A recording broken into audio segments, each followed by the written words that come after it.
it's Miss Sarah, and we are in another round of First Chapter Friday, and today we have the book Thirst by Varsha Bajaj. This book is about Minni. She lives in Mumbai, where her village has a lot of restriction for water. It's very limited, and there's a communal tap, but they have to wait hours and hours in line to get some water. Notice that there's some thieves that are actually stealing the water, and Minni one day actually sees them take it. So she's wondering if she should say something. And then to top it all off, she works at this new high-rise as a maid, and there's plentiful amount of water, unlimited supply. There's even a rooftop pool, and if that doesn't make her irritated enough, she sees a girl her exact age who lives at the high-rise in luxury and never has to worry about water or any problems that Minni and her family have to. One day she sees the band of thieves at the hotel, and she's wondering if she should say something about them stealing the water and risk losing her job, or just play it safe. So the first chapter is Sanjay and I sat on the top of the hill and stare out at the huge, never-ending Arabian Sea. The salty breeze brings a little relief from the heat. It feels like the world is made of water from up here, I say. That there's enough of it for everyone. But I know there isn't. In the distance, the flyover bridge soars into the sky and snakes across the bay. Its lights twinkle and outshine the stars in the night sky. The sea-linked bridge looks like an M, I say. It does, my brother says. M for Mumbai. M for me, Minni, I say, and for monsoon. I hope this year we have a good one. Lately, the monsoon seasons come later and later, which means less and less water. Although water surrounds my island city, most of the people I know are always struggling to get enough. We don't have running water in our house. We just have a tap outside that we share with our neighbors. Ma had to wake up at the crack of dawn to fill our buckets because the authorities only supply water for 2 hours every morning and for an hour in the evening when the shortages aren't too bad. The rest of the day, the tap is dry. Every home has a big barrel outside the house to store collected water for the day. Remember when Ma and the other women draped our leaky old tap with a marigold garland as if it was a god they could charm with flowers, Sanjay said. I do remember, and we laughed, although it's sad to think it was probably a frustrating day when the water trickled rather than flowed. I look out at the ocean. Part of our view is blocked by billboards with glamorous Bollywood movie stars. Billboards that are larger than our house. The houses in our neighborhood are small and crammed on top of each other, but they do face the sea. Rich people who live in skyscrapers pay millions for the same ocean view.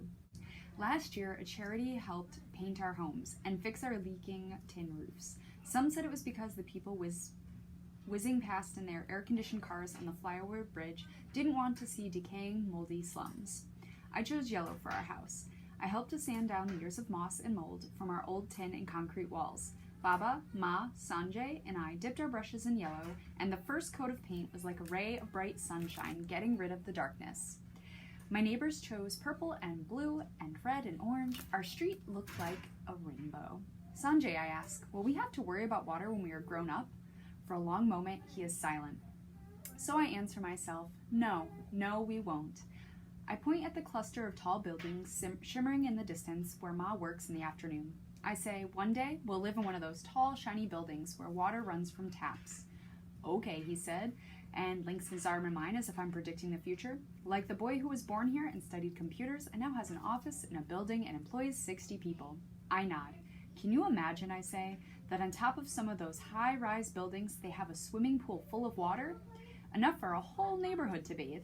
How do you think they build a pool on top of a building? Wouldn't you love to see it? Sanjay laughs. You and your questions. Well, they are awfully lucky to have so much water to spare.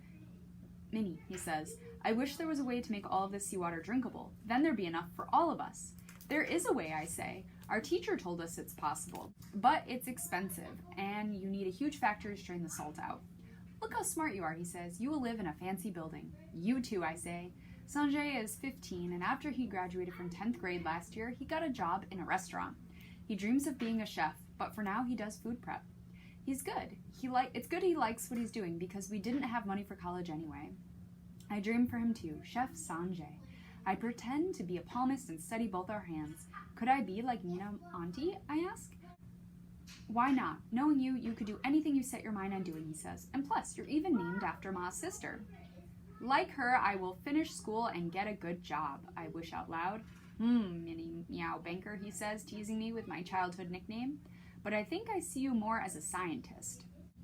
That'd be cool. Or maybe a builder, I say dreamily. I bet the high-rise roofs don't leak like ours after the monsoon. Wouldn't it be great if ours didn't? And if they didn't get so hot? We head home as the sun starts to dip. There is a line for the water tap on the main street.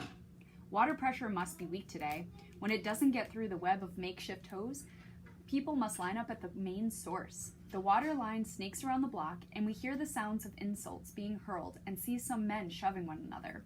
There are shrieks. Women scatter. Angry noises fill my ears. Another fight's breaking out.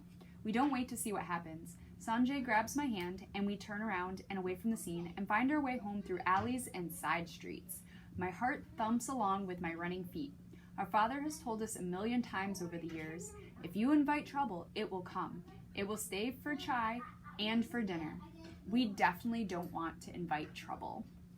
So that is the end of the first chapter of Thirst. If you're interested to know what happens with Minnie and her water access, and if she decides to stand up for what's right to save her village, just give us a call so we could put the book on hold, or come visit us in the children's section. Have a great day, friends.